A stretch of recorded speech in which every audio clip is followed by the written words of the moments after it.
தமிழுக்கும் தமிழனுக்கும் வணக்கம்.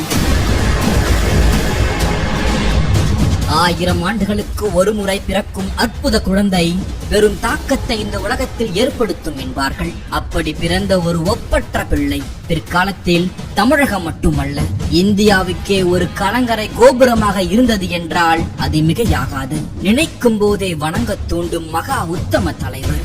1000 வருடங்களுக்கு முன்பும் சரி பின்பும் சரி அவர் மாதிரி நிறைவான தலைவரை நாடு உண்டாக்கியதும் இல்லை, உண்டாக்க போவதும் இல்லை என்று முன்னாள் முதலமைச்சர் திரு எம்.ஜி. ராமச்சந்திரன் வியந்து குறிப்பிட்ட ஒரு உன்னத தலைவரை குறித்துதான் நாம் தெரிந்து கொள்ள போகிறோம். சாதி என்பது பச்சை அநாகரிகம். சாதியையும் நிறத்தையும் பார்ப்பவன் அரசியலுக்கு லாயக்கில்லை. சாதி பார்ப்பவன் தெய்வத்தை வணங்குவதில் அர்த்தமில்லை. சாதிக்காக எதையும் செய்பவன் அரசியலில் புகுந்தால் அரசியல் கெடும். சாதியும் நிறமும் அரசியலுக்கும் இல்லை, ஆன்மீகத்திற்கும் இல்லை என மனிதனுக்கு செய்யும் சேவையே மகேசனுக்கு செய்யும் பூஜை என்று கூறியவர்.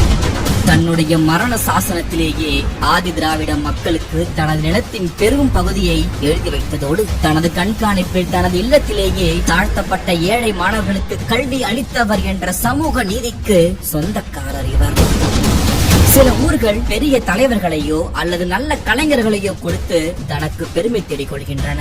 அந்த வகையில் பசும்பொன் என்ற ஒரு சிறிய கிராமம் தேவர் என்ற உயர்ந்த மனிதரை இந்த உலகுக்கு கொடுத்து தனக்கு பெருமை சேர்த்துக் கொண்டது என்றால் அது மிகையாகாது. வரலாற்றில் தன் வாழ்நாளில் 4000 ஆண்டுகளுக்கு மேலாக சிறையில் கழித்த ஒரு உத்தம தலைவரை இன்றும் ஒரு சில இடங்களில் இவரின் சிலைகளை சிறைக்குள் வைத்திருக்கிறார்கள். தமிழ்நாட்டில் தனக்கென்று ஒரு தன்னிகரில்லா வரலாற்றை கொண்ட ஒரு மாபெரும் தலைவர். இவருடைய வாழ்க்கை வரலாற்றை புரிந்து கொண்டாலே போதும். என்று மட்டுமல்ல, இன்னும் பல 100 ஆண்டுகளுக்கு ஜாதி மத வேறுபாடு இல்லாமல் ஒற்றுமையோடு வாழலாம். அப்படிப்பட்ட ஒரு பெருந்தலைவரான பசும்பொன் முத்துராமலிங்க தேவருடைய வாழ்க்கை வரலாற்றை தான் இப்பொழுது நீங்கள் தெரிந்து கொள்ளப் போகிறீர்கள்.